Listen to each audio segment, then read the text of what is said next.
selamat datang di Alur Donghua. Sebelum mendengarkan, jangan lupa subscribe, like, komen, dan share ya, biar Mimin tambah semangat. Selamat mendengarkan. Terima kasih Meishu atas pelajarannya. Aku akan mengingat semua yang telah kau ajarkan hari ini, kata Yuan kepadanya setelah menghabiskan 1 jam mendengarkan ceramah tentang perbedaan antara pria dan wanita. Kalau begitu, aku akan kembali ke kamarku sekarang. Entah kenapa, aku merasa lebih lelah dari biasanya, kata Meishu kepadanya. Oke, selamat malam, kata Yuan padanya. Setelah kembali ke kamarnya, Meishu membendamkan wajahnya ke bantal dan mulai mencekik dirinya sendiri sampai dia tidak tahan lagi. Namun, dia tetap tidak bisa tenang meskipun sudah melakukan itu. Aku telah melakukannya. Aku benar-benar melakukan itu padanya. Meishu menangis dalam hati, mengingat apa yang telah dilakukannya pada Yuan di dalam kamar mandi. Meskipun dia berharap melakukan hal-hal seperti itu, dan bahkan lebih banyak lagi untuk Yuan ketika dia dilatih oleh ibunya, itu sudah bertahun-tahun yang lalu, dan mereka tidak lagi berada di keluarga Yu. Selain itu, hubungan mereka telah berkembang menjadi jauh lebih dari sekedar pelayan dan majikan. Meishu kemudian menghabiskan sepanjang malam memikirkan bagaimana seharusnya dia bersikap saat berada di dekat Yuan. Adapun Yuan, dia tidur nyenyak seperti bayi, langsung tertidur beberapa detik kemudian, dan jika seseorang masuk ke kamarnya saat dia tidur, orang itu akan melihat senyum lembut di wajahnya. Sementara itu, sekitar waktu yang sama di kediaman keluarga Yu, seorang pria parubaya mengenakan setelan hitam berdiri di hadapan Yu Yong dan Tang Li. "Tuan Yu, Nyonya Tang, kami telah menemukan lokasinya," kata pria parubaya itu. "Terima kasih Tuan Johnson. Di mana Meishu sekarang?" Yu Yong kemudian bertanya kepada pria parubaya ini yang telah ia pekerjakan untuk menyelidiki keberadaan Meishu. "Setelah menelusuri beberapa kamera pengawasan di jalanan, kami berhasil menemukan gedung tempat Meishu tinggal, dan itu adalah sebuah apartemen yang berjarak sekitar 1 jam dari tempat ini. Selama penyelidikan kami terhadap Meishu, kami juga menemukan sesuatu yang tak terduga, bahwa dia tampaknya bersama Yu Tian." "Apa? Meishu bersama makhluk tak berguna itu? Apakah kau yakin? Kenapa kepala pelayan tidak memberitahu kita saat berkunjung?" seru Tang Li dengan suara terkejut.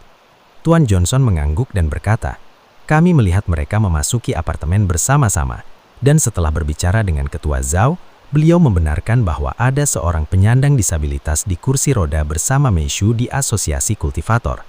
Kami bahkan punya gambar dari rekaman pengawasan." Tuan Johnson kemudian menunjukkan kepada mereka sebuah gambar Meishu yang mendorong kursi roda yang membawa Yuan. Yu Yong mengerutkan kening dan berkata, "Dia meninggalkan keluarga Yu untuk bersama dengannya. Kenapa aku tidak terkejut? Dia pernah dilatih oleh Mei Fong untuk menjadi pelayan pribadinya. Tentu saja ada seseorang bersamanya. Sampah itu tidak mungkin bisa hidup sendirian setelah Yurao tidak lagi membantunya. Namun, apakah ini juga berarti Mei Fong telah berbohong kepada kita tentang keadaan putrinya? Aku menolak untuk percaya bahwa dia tidak tahu tentang keadaan putrinya," kata Tang Li. Yu Yong mengangkat alisnya dan berkata, "Mei Fong tetap setia kepada keluarga sejak bergabung. Aku tidak percaya dia akan berbohong kepada kita. Meskipun begitu, kita tetap harus berbicara dengannya tentang hal ini untuk berjaga-jaga. Apalagi ini situasi yang sama sekali berbeda yang bisa ditangani setelah masalah kita saat ini. Bisakah Anda membawa Meishu kembali kepada kami, Tuan Johnson?" tanya Yu Yong kepada pria parubaya itu. Dia mengangguk dan berkata, "Meskipun kami telah melacak keberadaannya, kami belum menemukan lokasi tepatnya. Kami tahu di mana dia tinggal, tetapi kami tidak tahu tepatnya di mana, dan pemilik gedung menolak memberi kami akses ke kamera pengawasan tanpa alasan yang tepat." "Apa maksudmu? Ini cuma apartemen. Ketuk setiap pintu sampai kau menemukannya.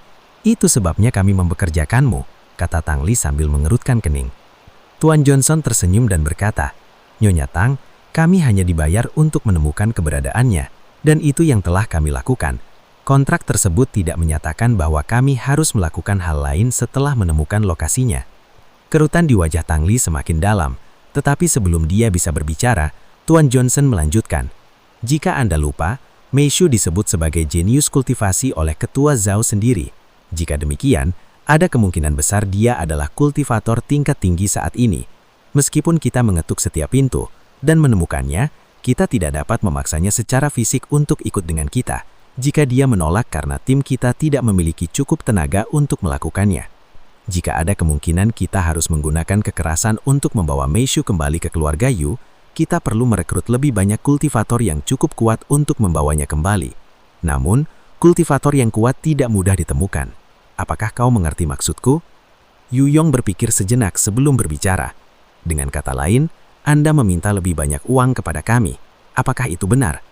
Tuan Johnson hanya tersenyum menanggapi pertanyaan itu. Jawabannya jelas. Aku tidak peduli berapa biayanya. Aku ingin dia kembali ke keluarga Yu. Kita bisa meminta Ketua Zhao menanggung biaya operasi dan lebih banyak lagi ketika kita memberikan Meishu kepadanya, kata Tang Li dengan suara dingin. Baiklah, saya akan segera mengumpulkan tim kultivator handal untuk membawa Meishu kembali. Ini seharusnya selesai pada akhir minggu ini, kata Tuan Johnson.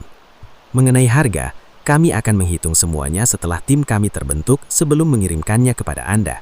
Setelah kami menerima pembayaran, kami akan segera mengeksekusinya, kata Tuan Johnson, mengisyaratkan bahwa kecuali mereka menerima uang, mereka tidak akan melakukan apapun.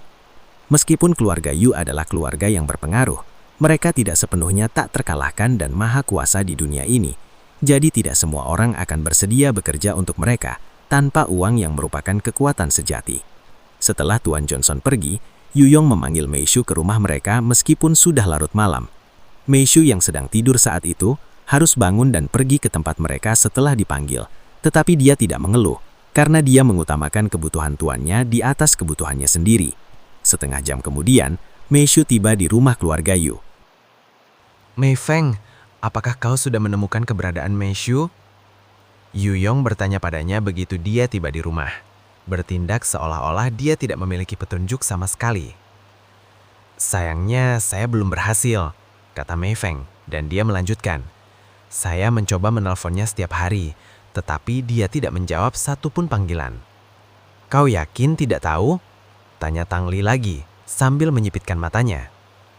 Aku tidak mengerti. Apa maksudmu aku tahu keberadaannya? Bahwa aku berbohong padamu. Tanya Mei Feng kemudian, merasa ada sesuatu yang janggal dalam suasana di antara mereka. Yu Yong kemudian mengambil sebuah foto dan meletakkannya di atas meja, memperlihatkan foto Meishu dan Yuan di jalan. Itu adalah foto yang sama yang diberikan kepada mereka oleh Tuan Johnson. Putri Anda saat ini merawat sampah itu, dan dia meninggalkan keluarga tak lama setelah pria itu diusir dari keluarga. Ini sepertinya bukan kebetulan, dan saya menolak untuk percaya bahwa Anda, ibunya, tidak mengetahui hal ini, kata Tang Li. Lalu dia melanjutkan. Kau tahu apa yang kupikirkan? Kurasa kau tahu tentang keberadaannya selama ini dan sengaja menyembunyikannya dari kami. Bahkan kau mungkin malah membantu mereka. Mei Feng tetap diam setelah mendengar Tang Li meragukan kesetiaannya, bahkan mencurigai bahwa dia terlibat dalam hilangnya Meishu. Namun dia tidak panik. Dengan segala hormat Nyonya Tang, saya telah bekerja untuk keluarga Yu hampir sepanjang hidup saya, dan saya telah mengorbankan segalanya untuk melakukannya. Mengapa saya harus mempertaruhkan semua itu untuk hal seperti ini? Terakhir kali aku berbicara dengan Meishu adalah tepat sebelum dia pergi. Dia mengatakan kepadaku bahwa dia ingin meninggalkan keluarga Yu untuk mencari pilihan lain dalam hidup. Meishu tidak terikat kontrak, dan aku juga tidak punya alasan untuk membujuknya agar tetap tinggal, karena dia sudah dewasa. Jadi aku tidak mengatakan apapun dan membiarkannya pergi, kata Mei Feng, secara halus mengingatkan mereka bahwa Meishu tidak terikat kontrak, sehingga mereka tidak dapat memaksanya untuk tetap tinggal. Mei Feng kemudian melanjutkan, tanpa memberi keluarga Yu kesempatan untuk berbicara. Izinkan saya berbicara terus terang, tuan-tuan.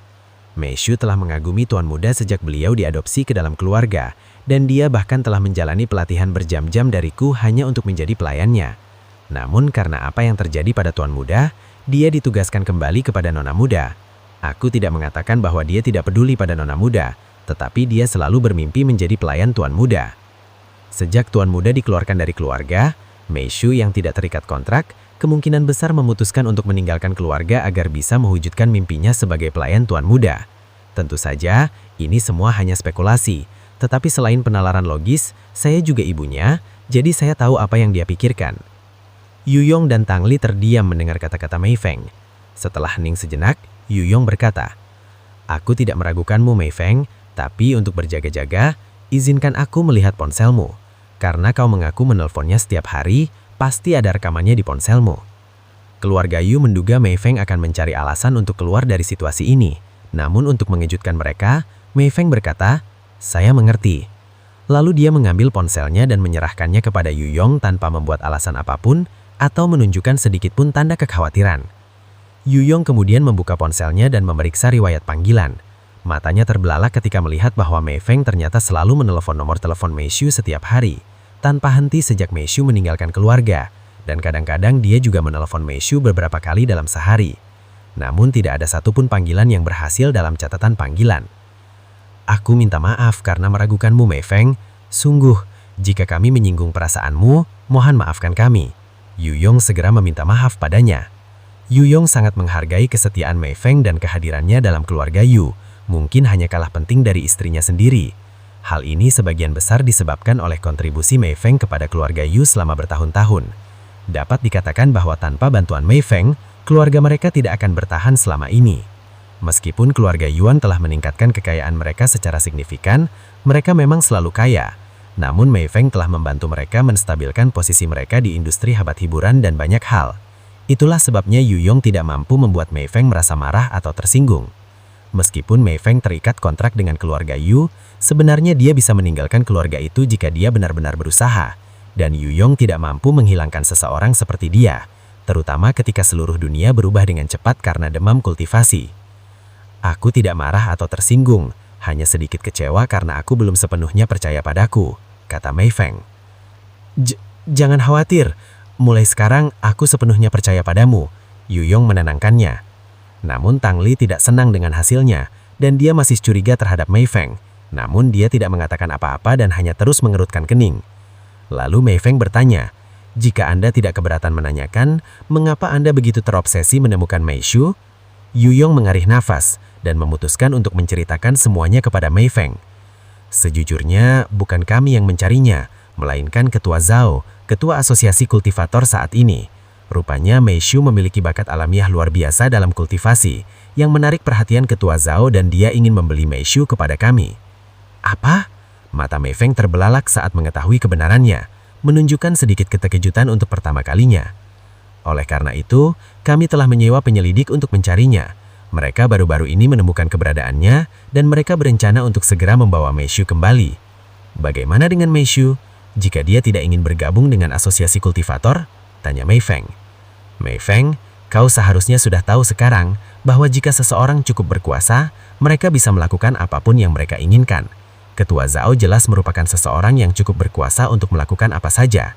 Jika dia benar-benar menginginkan Mei Xu, tidak ada yang bisa kau atau keluarga Yu lakukan untuk mencegahnya." Yu Yong mengarih nafas lagi. Setelah mendengarkan seluruh cerita dari Yu Yong, Mei Feng bersiap untuk pulang. "Mei Feng, aku tahu dia putrimu, tapi tidak ada yang bisa kita lakukan. Kurasa kita hanya bisa berbahagia untuk Mei Xu, karena dia telah menarik perhatian seseorang yang terhormat seperti Ketua Zhao. Jika dia bersama beliau dan asosiasi kultivator, aku yakin dia akan menjalani kehidupan yang memuaskan. Dan aku minta maaf lagi karena memanggilmu ke sini larut malam. Kau bisa cuti besok jika kau mau," kata Yu Yong kepadanya sebelum pergi. Begitu berada di dalam mobilnya, Mei Feng langsung mengemudi pulang sambil merenung sepanjang perjalanan. Ketua Asosiasi Kultivator. Dia jelas bukan orang yang bisa dihadapi keluarga Yu, apalagi Mei Xu. Ini merepotkan. Setelah pulang ke rumah, Mei Feng langsung menuju laci terkunci di samping tempat tidurnya. Kemudian dia membukanya dan mengambil sebuah ponsel sekali pakai, lalu membukanya. Sesaat kemudian, dia menekan sebuah nomor. "Halo?"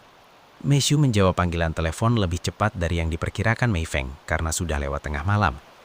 "Kenapa kamu begadang sampai selarut ini?" tanya Mei Feng padanya. "Aku juga bisa menanyakan hal yang sama padamu. Mengapa ibu menelponku selarut ini? Kau menjadi jauh lebih berani sejak meninggalkan keluarga Yu, sampai-sampai kau berani membantahku," kata Mei Feng. "Baiklah, langsung saja ke pokok permasalahan. Apakah kau menyadari betapa besar masalah yang sedang kau hadapi saat ini?" "Masalah? Apa yang kau bicarakan?" Suara Mei Xu yang bingung terdengar. "Apakah kau ingat saat kukatakan bahwa Ketua Zhao dari Asosiasi Kultivator telah menghubungi keluarga Yu? Nah, keluarga Yu telah menyewa penyelidik untuk mencari keberadaanmu, dan mereka telah mengetahui tentang apartemen itu. Namun itu bahkan bukan bagian terburuknya. Mereka juga tahu tentang Tuan Muda. Apa? Seru Meishu dengan suara terkejut. Keluarga Yu sampai rela menyewa penyelidik untuk mencarinya. Seberapa putus asa mereka mencoba merekrutnya ke asosiasi kultivator. Meskipun mereka tahu lokasi kita, apakah itu benar-benar penting? Aku sudah tidak lagi bersama keluarga Yu, dan aku juga tidak ingin bergabung dengan asosiasi kultivator. Padahal mereka juga tidak bisa memaksaku, kata Meishu. Mei Feng menghela napas. Kau meremehkan dunia orang dewasa dan betapa berpengaruhnya beberapa orang, Meishu. Ada beberapa orang di luar sana yang begitu kuat sehingga kau tidak punya pilihan selain setuju. Adapun keluarga Yu, mereka akan memaksamu kembali ke keluarga, suka atau tidak suka, dan mereka akan menjualmu ke asosiasi kultivator. Bahkan para penyelidik sudah menyiapkan tim kultivator untuk memaksamu kembali ke keluarga. Apa? Apa yang harus kulakukan? Aku tidak bisa meninggalkan Yu Tian sekarang, kata Meishu. Kau bisa pindah dari apartemen itu sebelum mereka menangkapmu, tapi itu hanya akan menunda mereka karena pada akhirnya mereka akan menemukanmu lagi. Dan tidak akan mudah bergerak di jalanan tanpa terlihat ketika kau harus berpergian dengan Tuan Muda dalam kondisinya seperti ini. Karena itu, kau hanya bisa menghadapi masalah ini secara langsung. Apa yang ingin kau sampaikan? Tanya Meishu. Apakah kau ingat apa yang telah kuajarkan padamu? Apa yang harus kau lakukan jika ada orang yang mengancam keselamatan Tuan Muda? Tanya Mei Feng padanya. Aku tidak bisa melupakannya jika aku ingin, gumam Meishu dengan suara rendah. Bagus, dan karena kau seorang kultivator, seharusnya kau lebih kuat lagi. Pastikan saja kau tidak membunuh mereka, dan kau akan baik-baik saja. Pastikan kau melaporkannya ke polisi setelahnya untuk berjaga-jaga. Aku tidak akan menghubungimu lagi selama beberapa waktu, karena keluarga Yu mencurigai bahwa aku telah membantu hilangnya dirimu. Setelah kau menyelesaikan masalah ini, hubungi aku di nomor ponselku hanya setelah tengah malam. Saya mengerti. Pastikan kau menjaga Tuan Muda aman, karena ada kemungkinan besar mereka akan menggunakan Tuan Muda untuk memaksamu kembali. Senyum tipis muncul di wajah Meishu ketika ia mengingat teknik berlatih terbang Yuan dan berkata, "Jangan remehkan dia, Ibu. Dia mungkin tidak bisa bergerak dengan benar. Tapi aku ragu ada orang yang lebih kuat darinya saat ini." Untuk pertama kalinya Mei Feng terdiam karena Meishu. Apa maksudmu? Ia tak kuasa menahan diri untuk bertanya. Ibu akan tahu pada akhirnya. Ngomong-ngomong, aku mau tidur. Ibu juga sebaiknya tidur. Selamat malam. Meishu menutup sambungan sebelum Mei Feng sempat menjawab. Gadis kecil ini jelas menjadi lebih berani, bahkan sedikit kurang ajar. Pasti ada sesuatu yang terjadi. Gumam Mei Feng pada dirinya sendiri sebelum berbaring di tempat tidurnya dan tertidur. Sementara itu, Meishu berbaring di tempat tidur dan menatap langit-langit dengan ekspresi bengong di wajahnya. Aku hanya ingin hidup tenang bersamanya. Mengapa semua orang membuat semuanya segitu rumit? Dia menghela napas pelan. Setelah keheningan sesaat, dia bergumam dengan suara dingin. Aku tidak akan membiarkan siapapun mengambilnya dariku sekarang. Siapapun mereka. Meishu kemudian tertidur selama 2 jam sebelum bangun untuk menyiapkan sarapan. Selamat pagi, Meishu. Kenapa kamu tampak telah? Apakah kau kurang tidur kemarin? Sapa Yuan sambil menggunakan indera ilahinya. Meishu, aku punya kabar buruk. Apa yang terjadi? Meishu menghela napas dan berkata, ini keluarga Yu. Mereka menyewa penyelidik untuk menemukanku dan sekarang mereka tahu lokasi kita, termasuk fakta bahwa kau bersamaku. Yuan terdiam sesaat sebelum berbicara. Bahkan jika mereka tahu lokasi kita, apa yang akan mereka lakukan? Memaksamu untuk kembali? Meishu mengangguk. Dari apa yang ibuku ceritakan saat menelponku tadi malam, iya. Apa? Bagaimana itu bisa legal? Seru Yuan dengan suara terkejut. Ya, memang begitu. Tapi ketika Anda berkuasa dan berpengaruh seperti keluarga Yu dan fakta bahwa mereka didukung oleh ketua asosiasi kultivator, sebenarnya hampir tidak ada yang bisa mereka lakukan tanpa konsekuensi, selama itu bukan pembunuhan massal. Meishu menghela napas. Itu tidak adil.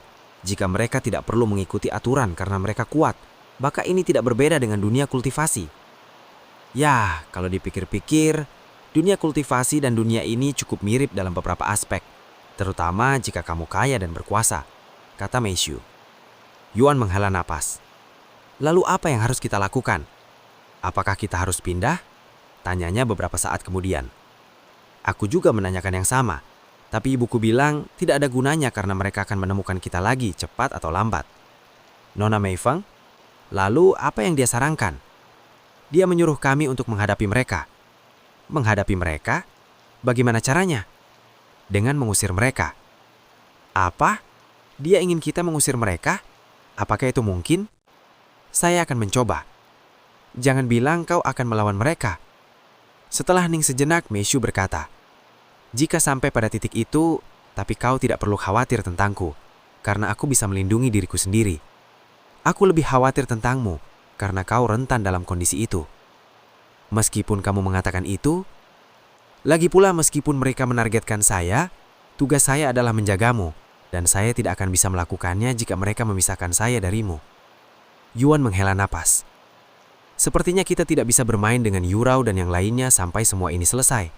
Aku harus minta maaf padanya nanti, katanya beberapa saat kemudian. Aku akan tetap di luar sini untuk berjaga-jaga jika mereka mengetuk pintu. Oke. Setelah sarapan, Yuan memasuki kultivasi online. "Selamat pagi saudaraku. Di mana Meishu?" Yurao dan Xia Jingyi menyambutnya. "Dia tidak akan bermain hari ini. Sebenarnya, kita tidak akan bisa bermain selama beberapa hari ke depan." "Apa? Kenapa? Apa terjadi sesuatu?" Yurao mengarutkan kening. Yuan mengangguk dan berkata, "Keluarga Yu menyewa penyelidik untuk menemukan kita, dan mereka sekarang berencana memaksa Meishu kembali agar dia bisa bergabung dengan asosiasi kultivator." Yuan menjelaskan situasinya kepada mereka. "Apa? Mereka masih membahas itu? Tidak bisa dipercaya. Bagaimana bisa mereka memperlakukan Meishu seperti itu?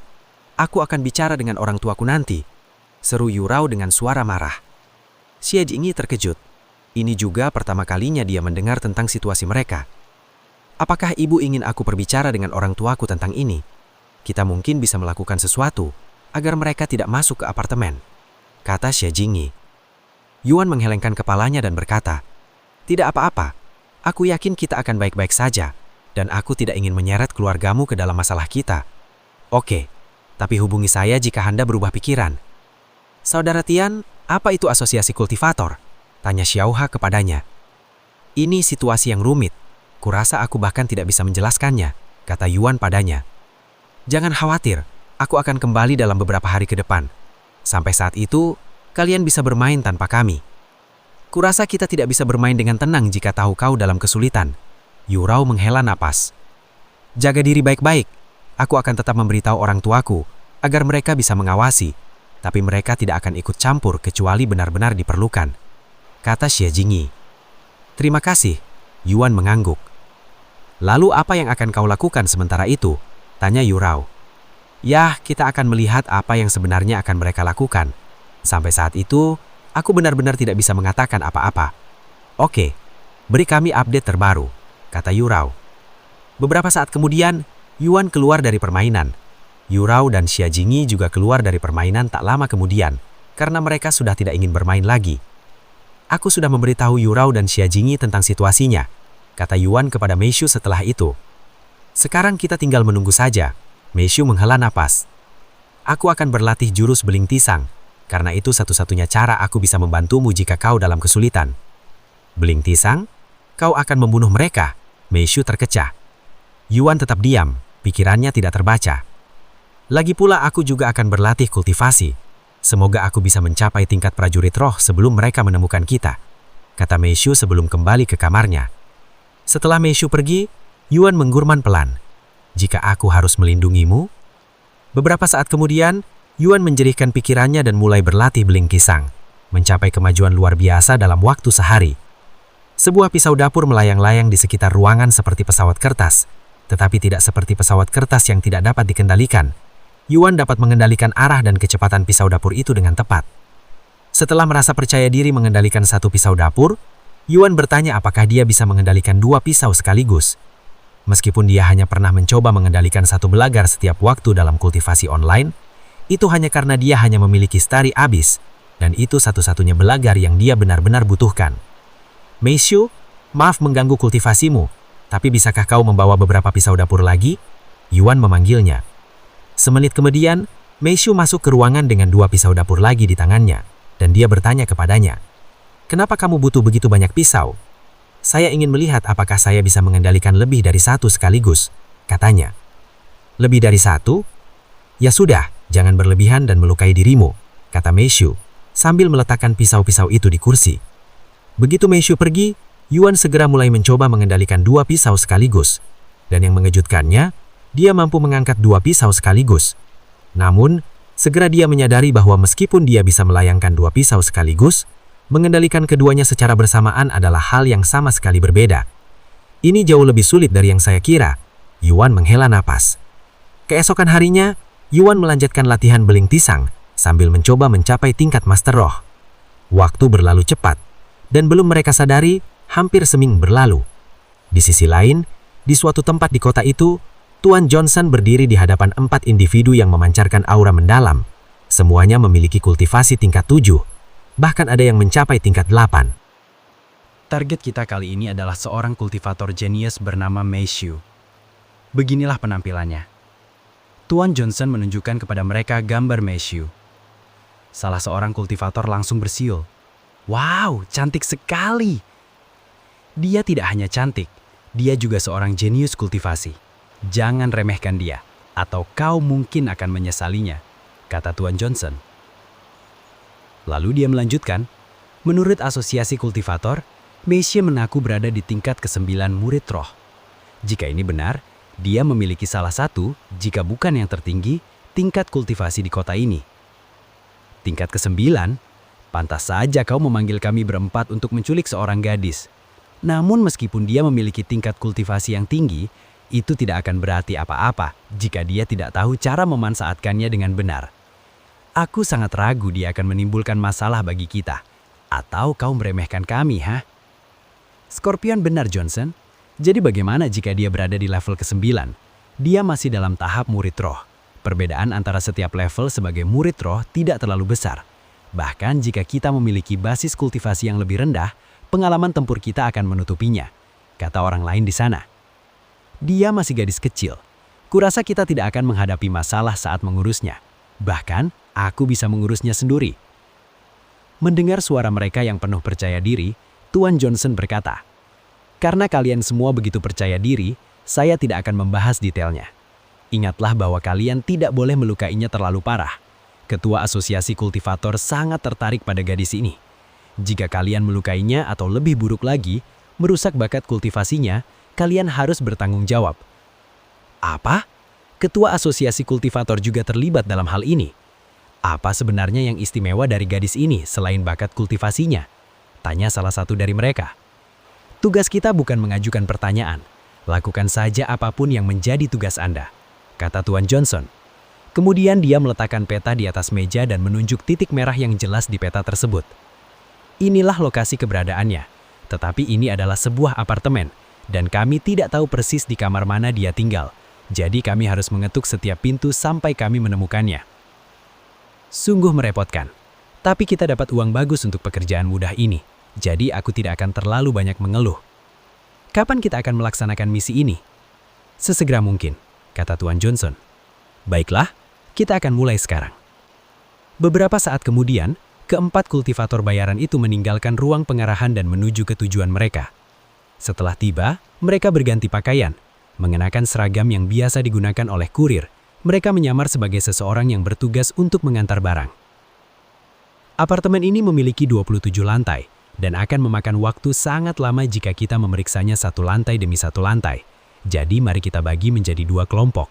Satu kelompok akan memeriksa lantai bernomor genap, sementara kelompok lainnya mencari di lantai bernomor ganjil. Jika kita menemukan Mei Xu, segera hubungi kelompok lainnya. 3 lainnya mengangguk. Menurut Johnson, Mei Xu hanya tinggal bersama satu orang lain, seorang penyandang disabilitas. Jadi dialah yang seharusnya membukakan pintu. Setelah menentukan kelompok masing-masing, mereka memasuki apartemen dan mulai mengetuk pintu. Halo, Anda mendapat kiriman. Saya tidak mengingat membeli apapun online. Seorang wanita tua membukakan pintu beberapa saat kemudian. Oh, maaf, saya pasti telah melakukan kesalahan. Jika ada orang lain selain Mei Xu yang membukakan pintu, mereka akan beralih ke pintu berikutnya. Jika seseorang tidak menjawab pintu, mereka akan mencatatnya agar bisa mencoba lagi nanti. Keempat kultivator itu kemudian mengetuk pintu-pintu rumah sepanjang hari. Lantai pertama, lantai kedua, lantai 3, lantai 9, lantai 10, lantai 13, lantai 14. Sementara itu, di dalam kamar 17F di lantai 17, Mei Xu diam-diam menyerap energi spiritual di dalam kamarnya. Selama seminggu terakhir, dia tidak melakukan apapun selain meningkatkan level kultivasinya. Adapun Yuan, dia akan terus berlatih teknik belia terbangnya. Tiba-tiba, seseorang mengetuk pintu, tetapi itu bukan pintu mereka, melainkan pintu yang paling dekat dengan lift. "Halo, pengiriman?" Mendengar suara itu, Meishu membuka matanya dan berhenti berlatih. Kemudian dia berdiri dan berjalan ke kamar Yuan, lalu berkata kepadanya dengan suara rendah, "Mereka sudah datang. Lalu bagaimana selanjutnya? Mari kita berpura-pura kita tidak ada di sini selama mungkin." "Oke." Oleh karena itu, mereka mengabaikan suara ketukan keras di pintu dan pria yang berteriak, "Pengantaran." Ketukan itu di pintu berlangsung selama 1 menit lagi, hingga akhirnya berhenti. Namun ketukan itu kembali terdengar beberapa saat kemudian, tetapi bukan pintu mereka lagi. Hal ini berlangsung hingga akhirnya ketukan itu sampai ke pintu mereka. "Halo, pengiriman." Semenit kemudian ketukan itu berhenti. Setelah semua pintu di lantai mereka diketuk, keempat kultivator itu pergi ke lantai berikutnya. Pada akhir hari, keempat orang itu kembali ke mobil. Tidak beruntung ya? Lalu bagaimana selanjutnya? Baiklah, kita telah mempersempit pilihan ruangan. Kita akan mengunjungi kembali pintu-pintu yang tidak merespon hari ini, besok, dan kita akan terus melakukan ini hingga pilihan yang tersedia cukup terbatas. Setelah tersisa kurang dari 10 ruangan, kita akan memaksa masuk ke ruangan-ruangan itu dan melihat sendiri. Kedengarannya bagus. Mereka meninggalkan apartemen tak lama kemudian dan tidak kembali hingga keesokan harinya. Keesokan harinya, mereka kembali ke apartemen dan mulai mengetuk pintu lagi. Namun mereka hanya mengunjungi pintu-pintu yang tidak menjawab mereka kemarin. Pada akhir hari, mereka mempersempit pilihan hingga setengahnya. Sekarang tinggal tersisa 21 orang. Mereka menurunkan angka itu menjadi 15 pada hari berikutnya, kemudian 11, dan akhirnya menjadi 7 pada hari keempat. Meishu pasti berada di salah satu 7 ruangan ini. Ada 1 di lantai 7, 1 di lantai 9, 2 di lantai 17, 1 di lantai 21, dan 2 ruangan terakhir di lantai 25. Mari kita mulai dari lantai teratas besok dan selesaikan sebelum akhir hari. Dimengerti?